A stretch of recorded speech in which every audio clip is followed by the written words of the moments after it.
দুনিয়ার কোনো সন্তান জগতের মধ্যে যখন আসে তখন ভূমিষ্ঠ হওয়ার সময় তার গায়ের মধ্যে নাপাকি থাকে কি থাকে না? কথা কয়, পানি থাকে কি থাকে না? কয় নাপাকি থাকে, তার গায়ের মধ্যে পানি থাকে। এরপরে সাবান দিয়ে তাকে ধৌত করতে হয়, এরপরে সেবলুন দিয়ে পরিষ্কার করতে হয়, তারপরে তার গায়ের মধ্যে আতর গোলাপ মাখতে হয়। ভাতিজারে, তুমি জগতের মধ্যে যখন আসলা তোমার মা বলেছে কে যেন তোমাকে মায়ের গর্ভবতীকে পরিষ্কার পরিচ্ছন্ন করে পুত পবিত্র করে জগতের মধ্যে প্রেরণ করেছে। ভাতিজা, তোমার সম্পর্কে আমি জানি। বলে কি জানেন চাচা? কয় শুধু তাই নয়, জগতের মধ্যে কোনো সন্তান যখন আসে মায়ের নাভির সাথে সন্তানের নাভির সাথে একটা তার লাগানো থাকে, আছে না নাই? তুমি যখন আসলে তখন কে যেন তোমার ওই নাভির তারটা কেটে পুতু পবিত্র করে তোমাকে আস্তে করে জগতের মধ্যে প্রেরণ করেছে। জোরে বলি সুবহানাল্লাহ। ভাতিজা, জগতের মধ্যে কোনো সন্তান যখন আসে, যেই ঘরে সন্তান আসে ওই ঘরে 1 সপ্তাহ 10 দিন 15 দিন পর্যন্ত দুর্গন্ধ থাকে কি থাকে না? কথা কয় না? থাকে। ধূপ জ্বালাইতে হয়, আতর গোলাপ দিতে হয়, তারপরও দুর্গন্ধের জন্য মানুষ ওই ঘরের পাশ দিয়ে যায় না। কথা ঠিক না বেঠিক? এবার আব্দুল মুতাল্লিব বলে, ভাতিজারে, তোমার মা বলেছে যেই ঘরের মধ্যে যেই সময় তুমি আসলে ওই ঘরের ভিতরে ধূপ জ্বালাইতে হয় নাই, আতর গোলাপ দেওয়া লাগে নাই, যে তোমার শরীর থেকে যে সুঘ্রাণ বের হচ্ছে জগতের মানুষ তোমার ঘরের পাশে এসে এসে সুঘ্রাণ নিয়ে চলে যেত। জোরে বলি সুবহানাল্লাহ। জগতের মধ্যে কোনো সন্তান যখন ভূমিষ্ঠ হয় তখন তার খতনা করা লাগে কি লাগে না? কথা কয় না? খতনা করা লাগে। তোমার মা বলেছে তুমি যখন জগতের মধ্যে ভূমিষ্ঠ হইলা কে যেন খতনা করাইয়া তোমার চোখের মধ্যে সুরমা দিয়া সুন্দর করে সাজাইয়া জগতের মধ্যে তোমাকে প্রেরণ করেছে। জোরে বলি সুবহানাল্লাহ। সালাতুন ইয়া রাসূলুল্লাহ, সালামুন ইয়া।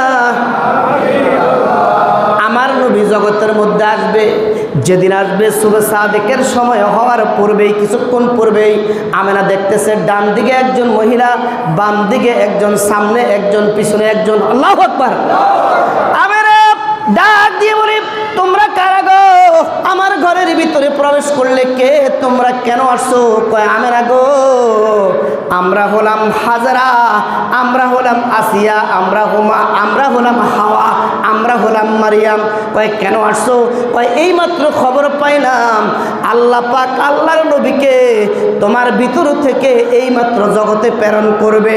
আমরা আহলান সাহালান দেওয়ার জন্য, মারহাবা দেওয়ার জন্য, স্বাগতম দেওয়ার জন্য, মিলাদুন নবীর মিলাদ পড়ার জন্য আল্লাহ পাকের পক্ষ থেকে প্রেরিত হয়েছি। সেদিন হাওয়া, আসিয়া, মরিয়ম, হাজরা আমার নবীকে সালাম দেওয়ার জন্য, আহলান সাহালান দেওয়ার জন্য তারা ঘরের ভিতরে প্রবেশ করলেন। আমেনা বলে, আমি তো এই দৃশ্য আর কখনো দেখি নাই, তোমাদেরকে কে প্রেরণ করেছে? কয় আমেনা গো, আমরা খবর পেয়েছি আল্লাহর নবী জগতের মধ্যে তাশরীফ আনবেন, এই জন্য আমার আল্লাহ তোমার সেবা যত্নের জন্য আমাদেরকে প্রেরণ করেছে। জোরে বলি সুবহানাল্লাহ। আল্লাহু আকবার বলি, আল্লাহু আকবার। আব্দুল মুতাল্লিব ডাক দিয়ে বলে, ভাতিজারে, তুমি জগতের মধ্যে এমন অবস্থায় আসলে। তোমার মা আমেনা বলল জগতের মধ্যে কোনো সন্তান যখন ভূমিষ্ঠ হয় ওয়া ওয়া বলে তখন কান্দে। কথা ঠিক না বেঠিক? ভে ভে করে তখন কান্দে। আমেনা কয় আমার সন্তান জগতের মধ্যে যখন আসলো আমি দেখলাম সেই সন্তানটা তাহিয়াতু আত্তাহিয়াতু আমরা যেইভাবে পড়ি নামাজের শুরুতে বসলেন এবং তাশাহুদ যেইভাবে পড়ি গো, এইভাবে বসে একটা সেজদা তিনি দিলেন। ওই সেজদার মধ্যে কি যেন বিড়বিড় করে বলতেছে। আমরা কই ওই জাতে পাকের কসম করে বলি, আমি তখন তার মুখের সাথে কানটা লাগাইয়া দিলাম, আমি শুনতেছি আমার এই সন্তান বিড়বিড় করে বলতেছে রব্বি হাবিলি উম্মতি, রব্বি হাবিলি উম্মতি। চিৎকার করে বলে সুবহানাল্লাহ। আয় আল্লাহ, আমার উম্মতদেরকে তুমি আমার হাওলা করে দাও। আমার শিশু নবী সেদিন আল্লাহ পাকের কাছে ফরিয়াদ করলেন।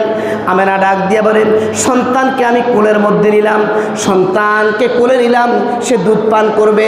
আমি শুনতে পেলাম কে যেন আমার পিছন থেকে ডাক দিয়ে বলে, এই ঘরটাকে অন্ধকার করে দাও, ঘরের ভিতরে যত আলো আছে সমস্ত আলোগুলো নিভাইয়া দাও। এরপরে ঘরটা অন্ধকার হয়ে গেল, কুয়াশা আচ্ছাদিত হয়ে গেল। আবার কে যেন ডাক দিয়ে বলে, এই মুহূর্তে সন্তানটাকে আমার কোল থেকে আলাদা করে দাও। আল্লাহু আকবার। আমি তাকিয়ে দেখলাম আমার সন্তান আমার কোল থেকে আলাদা হয়ে গেল। এবার আমি কিছুক্ষণের জন্য দেখলাম সন্তান দুনিয়াতে নাই, আমার কাছে নাই, আমার ঘরের ভিতরে নাই, আমার কোলে নাই।